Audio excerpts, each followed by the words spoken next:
Les jours se suivent et se ressemblent, rien ne peut faire changer la marche en avant du S&P 500. On va arrêter de compter les records, mais hier soir, encore une fois, le S&P 500 a battu un nouveau record cette année. Bon, d'accord, c'est pas des records de folie à coup de 2% chaque jour, mais c'est toujours un peu plus haut et les 6500 sont parfaitement apprivoisés par les intervenants. On s'y habitue presque et on s'y sent presque confortable. Et puis, comme nous savons exactement ce qui va se passer durant les 10 prochains jours, il ne peut pratiquement rien nous arriver. D'ailleurs, je vais vous expliquer le déroulé de la suite un peu plus tard dans la vidéo. Et puis alors, le stock of the day restera quand même Oracle, qui a tout de même fait un truc exceptionnel. Ils ont réussi à scorer la plus forte hausse de l'histoire pour une capitalisation de plus de 500 milliards de dollars. Du coup, pendant un instant, parce que les comptables sont pas tous d'accord, Larry Ellison est devenu l'homme le plus riche du monde. Très mauvaise journée pour Elon Musk, mais aux dernières nouvelles, rassurez-vous, il est repassé devant, mais d'un petit milliard seulement. Le suspense est donc insoutenable et libre à vous de choisir votre champion préféré. Bienvenue dans ce Morning Bull Live, je suis Thomas Veillet et nous sommes le 11 septembre 2025. Ce soir, on n'aura plus rien d'autre à attendre que la Fed la semaine prochaine.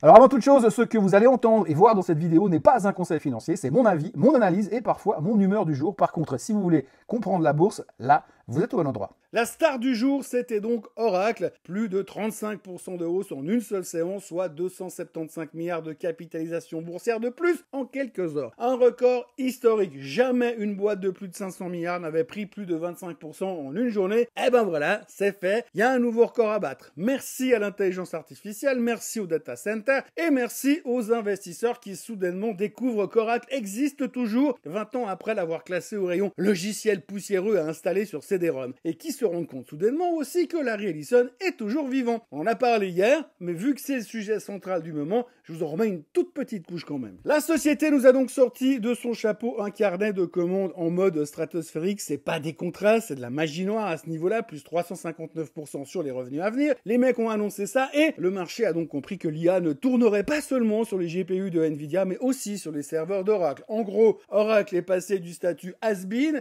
au statut messie de l'intelligence artificielle et tout ça en 6 heures trading. Le problème, c'est qu'à côté, 60% des valeurs du S&P 500 terminaient tranquillement en baisse hier. Mais tout le monde s'en fout, hein. Tout le monde s'en fout tant qu'on a une méga cap qui explose de plus de 30% et fait oublier que la moitié du marché est à plat. Bienvenue donc dans ce nouveau monde, un marché tenu par 2 ou 3 valeurs sous amphétamine. Et puis alors derrière, Broadcom n'a pas voulu rester dans l'ombre, hein. Son patron Octane vient de se voir offrir un bonus stratosphérique. S'il arrive à générer entre 90 et 120 milliards de revenus intelligence artificielle d'ici 2030, il touchera le jackpot en action. Résultat, le titre a bondi de près de 10% pour soutenir Octane. Le message est clair, l'IA c'est l'Eldorado et les patrons sont payés pour transformer la hype en cash. Dans la foulée, Nvidia, AMD, Micron et Arista ont tous pris entre 2% et 6%. L'indice des semi-conducteurs, lui, et il a terminé en hausse de 2%, porté par ce nouveau délire collectif. Et non seulement le SOX termine en hausse de plus de 2%, mais en plus, et il faut le signaler, il est au plus haut de tous les temps. Alors techniquement, la cassure n'est pas très franche, on le voit sur le graphique, donc méfiance encore, mais il faut surtout retenir que psychologiquement, le SOX est un indicateur avancé, et ça signifie que s'il accélère encore à la hausse, eh ben le reste devrait suivre encore. Le S&P 500, le Nasdaq, etc., etc. Bref, hier, l'IA n'était pas seulement un thème de marché, c'était une religion. Oracle a prêché, Broadcom a promis, et Wall Street, eux, ils croient au miracle. Ce qu'il y a de bien aujourd'hui, c'est que le marché, les traders, les intervenants, les fund managers, les analystes, les dieux de la finance, vous, moi, tout le monde sait exactement comment ça va se passer. Tout le monde est confiant et conscient du déroulé des opérations pour les jours à venir. Aujourd'hui, nous sommes dans l'attente du CPI. J'y reviendrai tout à l'heure. Mais le CPI devrait sortir en ligne avec les attentes et l'interprétation que nous en ferons est la suivante. Tout d'abord que les droits de douane ne sont pas si impactants que ça au niveau de l'inflation. En point 2, on retiendra que oui, bon, d'accord, on n'est pas encore à 2% comme voulu par la Fed, mais 3%, c'est pas si grave que ça. Et puis ça va pas empêcher Powell de couper les taux la semaine prochaine. Et pour terminer, en conclusion, on se dira que l'inflation est sous contrôle et que Powell, vous savez ce qu'il va faire. Il va baisser les taux. Ensuite, le déroulé du plan qui doit se dérouler sans accroc qu'on connaît tous est assez simple. La semaine prochaine, les taux baissent de 0,25 et le marché explosera de joie. Ensuite, on va continuer à attendre les prochains chiffres et on va se faire le même scénario pour chercher la bonne nouvelle ou la mauvaise nouvelle qui nous justifiera à la prochaine baisse des taux en octobre puis en décembre. Et puis ensuite, à Noël, le S&P 500 sera à 7000 points. Pour l'année suivante, on verra plus tard. J'adore quand un plan se déroule sans accroc. En conclusion, tout le monde a l'air d'accord de croire que tout va bien se passer puisque même ce qui se passe mal est considéré comme une bonne nouvelle, on l'a vu et revu ces derniers temps. En tenant compte de cet état de béatitude psychologique, je me demande bien ce qui pourrait se passer qui pourrait nous faire vraiment baisser à l'avenir. Mais revenons à notre journée d'hier. Hier, on a eu ce fameux chiffre du PPI, les prix à la production. Alors on attendait plus 0,3%, on a eu moins 0,1%. Champagne! Oui, non, pas vraiment. Wall Street a regardé ça en mode « Ouais, ok, c'est sympa », puis on est passé à autre chose. Le 10 ans américain a fait le yo-yo entre 4,08 et 4,02 avant de finir à 4,04. Traduction, tout le monde s'en fout. D'ailleurs, le rendement du 10 ans est au plus bas de l'année si on exclut le cas du Liberation Day. Petite parenthèse au sujet de ça, au passage, il y a 2 semaines en arrière, on avait brièvement paniqué sur les déficits mondiaux et sur le fait qu'on avait de moins en moins envie de prêter au gouvernement et que les Chinois et les Japonais n'étaient plus trop enclins à prêter aux ricains à cause de leurs problèmes internes. Il va, mais j'ai peur!